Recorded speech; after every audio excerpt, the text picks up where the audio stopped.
Washington post की report ने एक सनसनीखेज खुलासा किया है। नरेंद्र मोदी और अडानी की मिलीभगत में हो रहे महाघोटाले की एक और परत खुल गई है।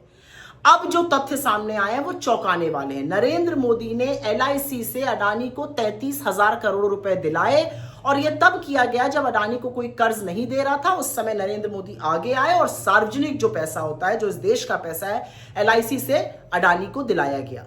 ये जो सारा प्लान है 33,000 करोड़ रुपए एलआईसी से अडानी को दिलवाने का, इसकी रूपरेखा, इसका जो प्लान, इसकी जो योजना थी वो वित्त मंत्रालय के डिपार्टमेंट ऑफ फाइनेंशियल सर्विसेज और नीति आयोग ने तैयार करी।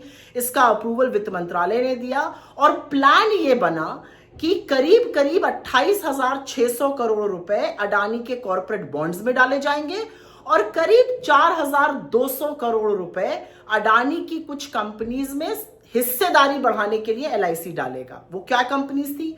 उसमें से एक अडानी ग्रीन था जिसमें एलआईसी का निवेश करीब 1.3% था। योजना में लिखा गया कि 3% तक बढ़ाना है। फिर एक और कंपनी थी जिसमें अंबुजा सीमेंट्स, जिसमें निवेश करीब 5.5% था। कहा गया 8% तक बढ़ाइए। फिर यह भी कहा गया कि जब थोड़ा स्थिति सुधरती है तो अडानी के गैस और अडानी के पावर ट्रांसमिशन बिजनेस में भी पैसा डालने के बारे में विचार किया जाए। यहां पर एक बात याद रखिएगा, ये वो कंपनियां हैं इनमें से कुछ जिसमें इंटरनेशनल रेटिंग एजेंसीज, फिच जैसी एजेंसीज ने BBB- की रेटिंग दी है, जो कोई निवेशक हाथ नहीं लगाता है। एक बात और, ये जो सारी योजना वित्त मंत्रालय, नीति आयोग, सरकार ने मिलकर नरेंद्र मोदी जी के कहने पर बनाई, वो उस महीने में बनाई जिस महीने में अडानी की पोर्ट कंपनी को अपने मौजूदा कर्ज को रीफाइनेंस करने के लिए करीब करीब 4,920 करोड़ रुपए का बॉन्ड लाना था, मई के महीने में। और 30 मई को अडानी ने खुलकर कहा कि एक ही निवेशक एलआईसी ने सारे बॉन्ड में निवेश कर दिया। 4,920 करोड़ का इन्वेस्टमेंट एक निवेशक एलआईसी ने किया और किसी ने छुआ भी नहीं। तो डीएफएस या जो डिपार्टमेंट ऑफ फाइनेंशियल सर्विसेज है या वित्त मंत्रालय है या मोदी सरकार है, इन्होंने ऐसा क्यों किया? दस्तावेज में साफ साफ लिखा है, अडानी में विश्वास जताने के लिए, बाकी निवेशकों को प्रोत्साहित करने के लिए कि वो अडानी में निवेश करें। लेकिन सबसे बड़ी विडंबना और सबसे गौरतलब बात यह है कि डीएफएस, वित्त मंत्रालय, अच्छी तरह से जानता था कि अडानी में निवेश करना जोखिम भरा काम है और दस्तावेजों में साफ लिखा हुआ है कि अडानी के सामने चुनौतियां सिर्फ अमेरिका में ही नहीं, अमेरिका से बाहर हैं। उन चुनौतियों में इजराइल की हाइफा एयरपोर्ट में जहां पर अडानी के खिलाफ प्रदर्शन हो रहा था, विरोध हो रहा था, उसका उल्लेख है। उसमें उल्लेख है कि कैसे 47,000 करोड़ रुपए से ज्यादा एलआईसी को नुकसान हुआ अडानी में इन्वेस्ट करने में।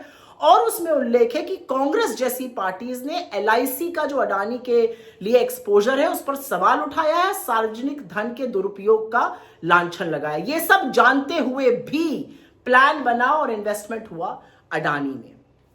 अब यहां पर एक बात गौरतलब है, एलआईसी वो कंपनी है जो छोटे मध्यम वर्ग, गरीब परिवारों के लिए, करीब 25 करोड़ पॉलिसी होल्डर्स हैं, उनके लिए जीवन बीमा करती है। सार्वजनिक धन का यह दुरुपयोग है।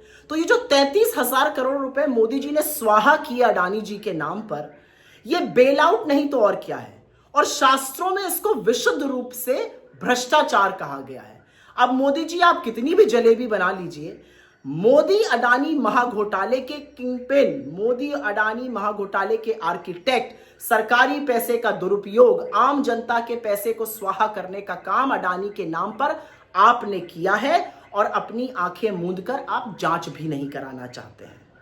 लेकिन मेरा सवाल आज उन मीडिया हाउसेस से है कि क्या इतने बड़े घोटाले को देखकर एक शब्द फूटेगा, एक टिकर चलेगा, एक शो होगा, बहस होगी? अगर होगी तो अच्छी बात है, अगर नहीं होगी तो चरण चुंबक कहने पे बुरा न मानिएगा।